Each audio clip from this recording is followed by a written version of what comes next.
Hello வாங்க, எப்படி இருக்கிறீங்க? நல்லா இருக்கிறீங்களா? இன்றைக்கி அஸ்வின் சீக்ரெட் சமையலில் வந்து சூப்பரான ஒரு பிரேக்ஃபாஸ்ட் பண்ணலாங்க. சிம்பிளான ஒரு பிரேக்ஃபாஸ்ட்டு, ஒரு 10 நிமிஷத்தில் பண்ணிடலாம் அந்த பிரேக்ஃபாஸ்ட்டு. அது எப்படி பண்ணுறது பார்க்கலாம். நான் பாருங்கள், சொரக்கா இருக்குல்ல, நல்லா மெலிசாக சொரக்காவை உள்ளே இருக்கிற விதையெல்லாம் எடுத்துகிட்டு மேலே தோல் வந்து சீவிட்டு பாருங்கள். இந்த மாதிரி வந்து காய் சீவிரத்தில் வச்சு நான் சீவி எடுத்துருக்கிறேன். இது வந்து சொரக்காங்க. இது வந்து கேரட்டும் நான் நல்லா திருவி வச்சுக்கிறேன். இது வந்து உருளைக்கிழங்குங்க. உருளைக்கிழங்கு வந்து நல்லா கழுவிட்டு தண்ணி புழிஞ்சிட்டு வச்சுக்கிறேன். உருளைக்கிழங்கு ஒரு 2 உருளைக்கிழங்கு எடுத்துருக்கிறேன், நல்லா திருவிட்டு வச்சுக்கிறேன். உருளைக்கிழங்கு, சொரக்காய், இது வந்து கேரட்டு. பாருங்கள் எப்படி செய்யுதுன்னு பார்க்கலாம். இதில் போட்டுக்கலாம் எல்லாமே. ஒரு அகலமான பாத்திரம் எடுத்துக்கோங்க. சொரக்காய் போட்டுருங்க, உருளைக்கிழங்கு போட்டுக்கலாம், கேரட்டும் போட்டுக்கலாம். இது ரொம்ப நல்லா டேஸ்டியாக இருக்கும் இந்த அடைங்க. இது பிரேக்ஃபாஸ்ட்டுக்கு நம்ம ஒரு வெஜிடபிள் அடை எப்படி செய்கிறது பாருங்கள். சிம்பிளாக பொடியாக நறுக்குனா ஒரு வெங்காயம், பொடியாக நறுக்குனா வெங்காயம் போட்டுக்கோங்க. பொடியாக நறுக்குனா ஒரு வெங்காயம் பொடியாக நறுக்குது. அது கூட கொத்தமல்லி, பொடியாக நறுக்குனா கொத்தமல்லி போட்டுக்கோங்க. இது கூட கொஞ்சம் பெருங்காயம் போட்டுக்கோங்க. பெருங்காயம் போட்டுக்கணும். நான் காரத்துக்கு பச்சை மிளகா போடல, நீங்கள் போட்டுக்கோங்க. நான் பெப்பர் போடுறேன் பாருங்கள், பெப்பர் பொடி. அதே மாதிரி ஒரு ஸ்பூனு சீரகம் போட்டுக்கோங்க. இது கூட உப்பு போட்டுக்கலாம். பாருங்கள், சீரகம் எல்லாம் போட்டாச்சு. அதுக்கு காரத்துக்கு நான் அது கூட கொஞ்சம் மிளகாத்தூள் போட்டுக்கோங்க. மிளகாத்தூள் எவ்வளோ காரம் வேணுமோ அவ்வளோ போட்டுக்கோங்க. கொஞ்சம் மஞ்சத்தூள் பாருங்கள். அது கூட கொஞ்சம் இஞ்சி, ஒரு பீஸ் இஞ்சி நைஸாக கட் பண்ணி போட்டுருங்க. இப்போ உப்பு போட்டுக்கலாம். தேவைக்கு உப்பு கரெக்டாக போட்டுக்கோங்க. உப்பு போட்டாச்சு. இதை நல்லா மிக்ஸ் பண்ணிடுங்க.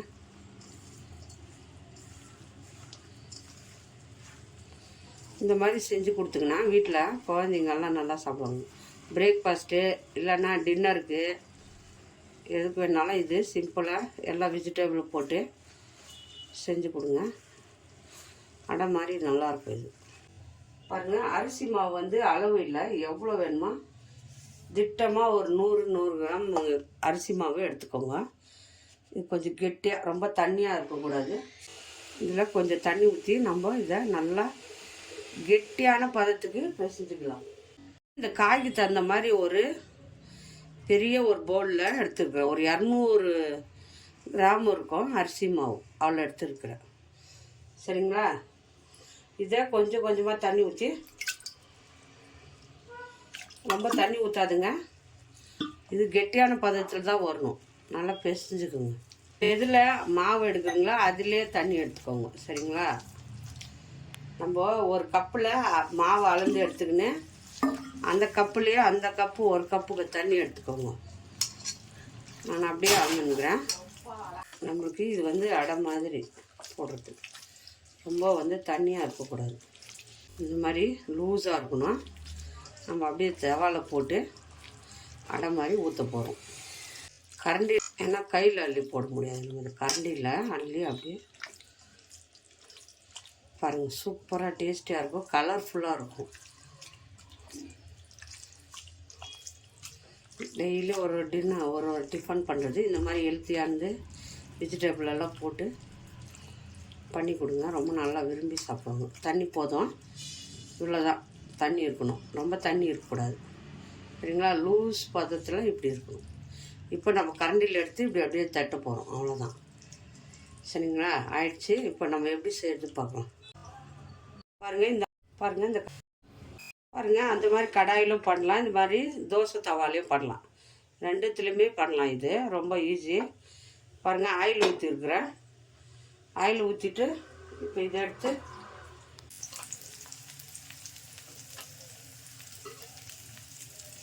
போட்டுடலாம். பாருங்கள், இந்த தவால் கூட நீங்கள் ஊற்றிக்கலாம் ஆறாமல். பாருங்கள், ஊற்றியாச்சு. இப்போ வந்து இதை நம்ம திருப்பி போட்டுக்கலாம். நல்லா வந்து வருது தவால். பாருங்கள், இந்த மாதிரி திருப்பி போட்டுக்கோங்க. திருப்பி போட்டுட்டு நீங்கள் இப்படி கொஞ்சம் இது பண்ணி விடுங்க. ஏன்னா அந்த காய் வேகணும் இல்லையா, அதுக்காக. மேலே மொறு இருக்கும் சாப்பிட்றதுக்கு.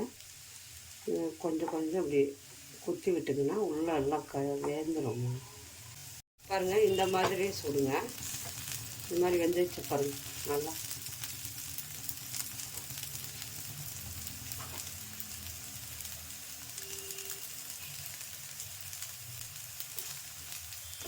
நல்லா வெந்துச்சு. இப்போ எடுத்துக்கலாங்க.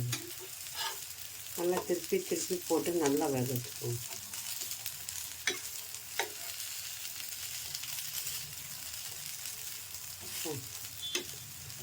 ஃபுல்லாக காய் கூட வெந்துடும், நல்லாயிருக்கும்.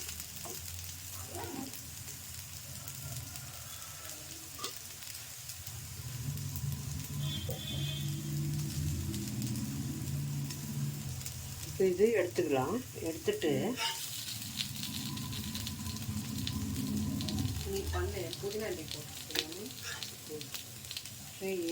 சின்ன சின்னதாக ஊற்றிக்கலாம். இப்படி கூட ஊற்றலாம். பாருங்கள், கொஞ்சம் சின்னதாக சுட்டுக்கலாம்.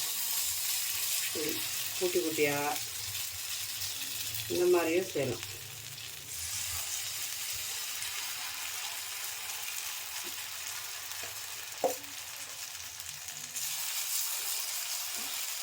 இந்த மாதிரி கூட ஊற்றிக்கலாம்.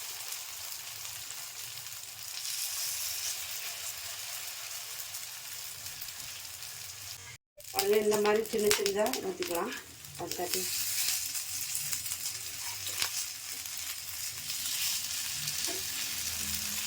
குட்டீஸுங்களுக்கெல்லாம் சின்ன சின்னதாக அப்படி ஊற்றிக்கணும்.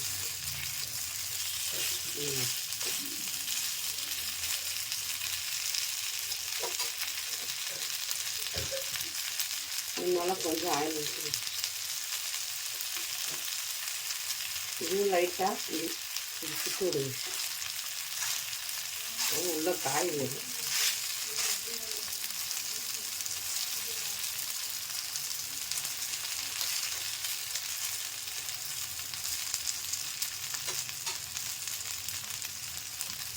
பாருங்கள், எல்லாமே சுட்டாச்சு. இந்த மாதிரி சின்ன சின்னதாக கூட நீங்கள் போட்டுக்கலாம்.